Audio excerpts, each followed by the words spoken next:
Allena. Thank you very much for the interview. First question, of course. So you play paddle. You love paddle. Why you love paddle? Actually, coming from a non-racket sport background, I fell in love with paddle because it's such an easy sport to learn. I did not know how to hold a racket or hit a ball, but in a couple of minutes, I was able to enjoy the game. It's such a welcoming sport. Yes, because it's different. For example, tennis, you need a high level to play with all people. Yes, exactly. And for me, especially coming from a non-racket sport background, my sport was taekwondo. It's completely different. So we decided we're going to introduce paddle into the Philippines as a new sport 2 years ago. So we started paddle in the Philippines and people went crazy for it. Now, Why? I want to know why Philippines are crazy with paddle.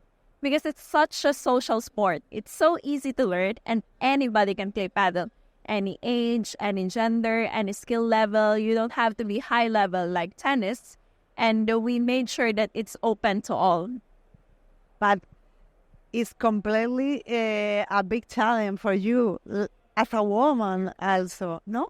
Yes, definitely. Being a decision maker and being a woman, I have to make sure that I have a clear vision to grow the sport and develop it in the country and at the same time have boundaries towards it on a professional level.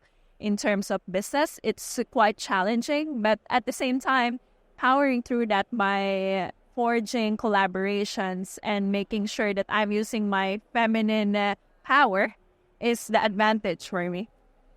And how you doing that? For me, it's more of creating partnerships and getting support from the people. So it's more of like, I'm a woman. You can help me as a woman to grow the sport together, to build the business, to make sure that we develop this in the right way. So I think every institution has to have a woman within it. If because right now we know that it's male dominated and decision makers, but if we have the balance of having female voice, you have to really speak out and use it.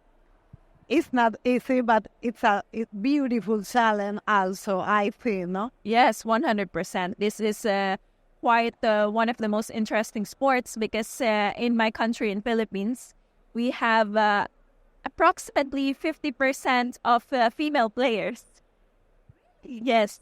So I started the Women's Paddle Association to make sure that we grow the female players in the country. 50% is insane. I can't believe. And more of the women actually spend more time in the paddle club. They are there in the morning after they drop their kids off in school. And then in the afternoon, they bring their kids with them and they also play paddle. So with female figures are actually decision makers. And if they decide paddle is the family sport, they all play paddle.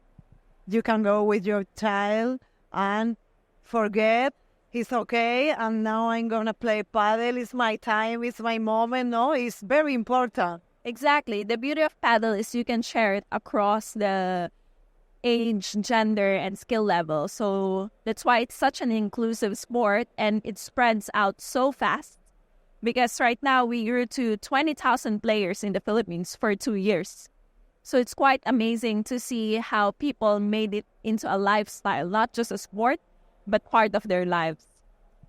So I think in Philippines is a very special moment for paddle, no? It's a good moment, but it's a very, very big sport right now, but it's the future, maybe.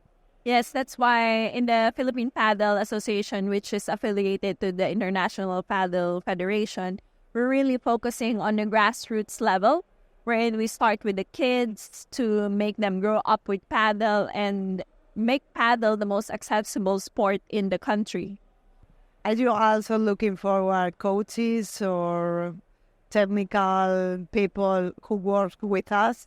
Yes, definitely. For us, one of the most important parts of making sure that paddle grows sustainably is education, coaching, training. Exactly. And for Philippines, we need to learn from Spain, Argentina, all the countries that have paddle in the maturity level that it is now, where they all started from the beginning, we need to learn and ask for advice, ask for their help to grow the sport in a professional way in terms of learning to play paddle in the right way.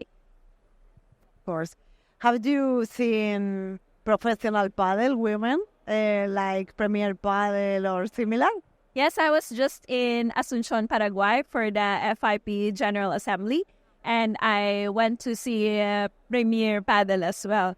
And it's quite amazing how women are playing paddle right now in the level. We don't play like that. Yes, I wish I play like this, but I don't. But it's amazing how the form, the technique. I think it's also great for the sport to see professionals play like this because it's quite an inspiration to the young kids. Because I saw when we had semifinals and finals, the arena is full. It's packed with people that are admiring, cheering for the players, and it's quite admiring. I think it's very beautiful challenge, so difficult, but good luck and thank you very much. Thank you so much, and I'm quite amazed to see a person who has been part of the beginning of paddle. For me, the honor, the first woman of a federation, is incredible.